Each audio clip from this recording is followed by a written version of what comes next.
HOA Karen Defaced War Widow's Bench, sentenced to community reform. The spray paint hissed like a snake, spitting red venom across the memorial bench in the dead of night. Karen, the HOA president with a clipboard always tucked under her arm, smirked as she scrawled her message. No loitering.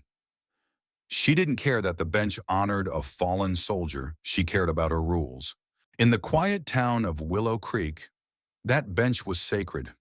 It sat under an old oak in the community park, engraved with the name of Shonner Daniel Harper, a local hero killed in action 5 years prior. His widow, Emily Harper, polished the plaque weekly, her fingers tracing the etched letters as if they could bring him back. The bench was her sanctuary, a place where she'd sit with their son, Tommy, telling him stories of a father he'd barely known. But Karen, with her iron grip on the neighborhood's aesthetic, saw it as an eyesore. Too many flowers, she'd muttered at the last HOA meeting, eyeing the marigolds Emily planted around it. It's attracting riffraff. Karen's reign over Willow Creek was infamous. Her emails, laced with passive-aggressive emojis, dictated everything from lawn heights to mailbox colors.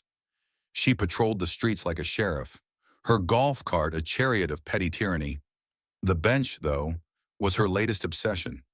She claimed it encouraged vagrants to linger, though everyone knew she meant the teenagers who gathered to pay respects or the elderly who rested there after walks. To Karen, any deviation from her vision of perfection was a personal affront. The morning after her midnight vandalism, Emily arrived at the park with Tommy, a thermos of coffee in hand.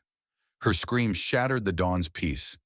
The bench was a grotesque caricature of itself, smeared with red paint that bled over Daniel's name like an open wound. No loitering screamed across the seat, the letters jagged and mocking. Tommy, only 10, clutched his mother's hand, his eyes wide with confusion. Why would someone do this? Mom, he whispered. Emily couldn't answer. Her knees buckled, and she sank to the grass, the photo of Daniel she always carried slipping from her fingers. Word spread like wildfire. By noon, a crowd had gathered, their murmurs turning to shouts as they saw the desecration. Karen, ever the opportunist, arrived in her golf cart, feigning shock. This is why we need stricter rules, she declared, her voice dripping with crocodile tears. If people respected HOA guidelines, this wouldn't happen. The crowd's anger shifted toward her, sensing the lie.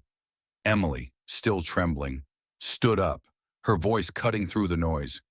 You did this. Karen, I saw your cart's tire tracks in the mud last night. The accusation hung heavy. Karen's face flushed, but she doubled down. How dare you? I'm the only one keeping this neighborhood civilized.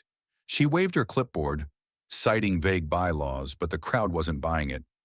Among them was Mr. Callahan, the retired librarian who'd lived in Willow Creek longer than anyone. He'd always stayed quiet during Karen's tirades, but now his eyes burned. I saw you too, he said, stepping forward. Last night, sneaking back to your house with paint on your hands. The crowd gasped. Callahan, a man of few words, was unimpeachable. Karen's facade cracked, her lips trembling as she sputtered denials. The twist came from an unexpected corner. Jenna, a shy high schooler who'd been planting marigolds with Emily for years, pushed through the crowd. She held up her phone, her hands shaking but her voice steady. I have proof, she said. The night before, unable to sleep, Jenna had been filming a time-lapse of the stars from her bedroom window.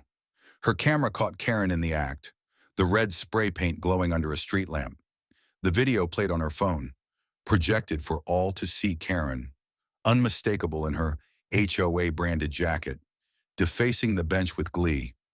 The crowd erupted, their shouts drowning out Karen's weak protests. The confrontation escalated as Emily stepped closer, her grief morphing into fury. That bench is all I have left of him, she said, her voice breaking but fierce.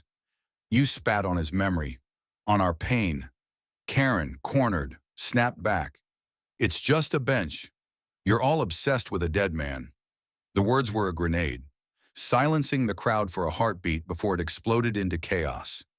Fists clenched, voices rose, and someone threw a marigold at Karen's feet, its petals scattering like accusations.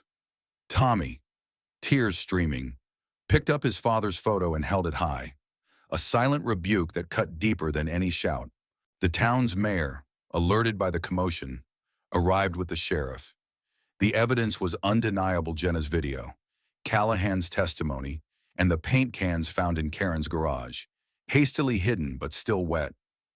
Karen was arrested, her golf cart impounded like a fallen steed. The crowd watched in grim satisfaction as she was led away, her clipboard abandoned on the grass. But the victory felt hollow to Emily. The bench was still ruined, Daniel's name still obscured. She knelt beside it, scrubbing at the paint with a rag, her tears mixing with the red streaks. The town rallied in the days that followed. A fundraiser was launched to restore the bench, and volunteers worked around the clock to clean it. But the scars remained, faint outlines of Karen's words etched into the wood. At the town hall meeting, Karen's fate was decided. She'd pleaded guilty to vandalism, expecting a fine. But the judge, a veteran himself, saw the deeper crime. "You defaced more than a bench," he said. "You defaced a community's heart." Karen was sentenced to 6 months of community service, not just cleaning parks but attending grief counseling with war widows, including Emily. She was to learn what her actions had cost. Karen's first day of service was a spectacle. Under the oak tree, she scrubbed the bench alongside Emily, her face a mask of resentment. The townsfolk watched, some with pity, others with scorn. Emily, though, spoke softly to her. "I don't hate you," she said. "I just want you to understand."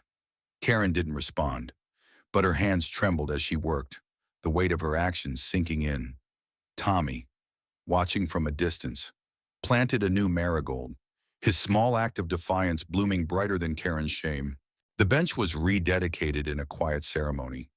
Emily spoke of Daniel, her voice steady now, and Tommy placed a new photo of his father on the plaque, this one framed in steel to withstand time.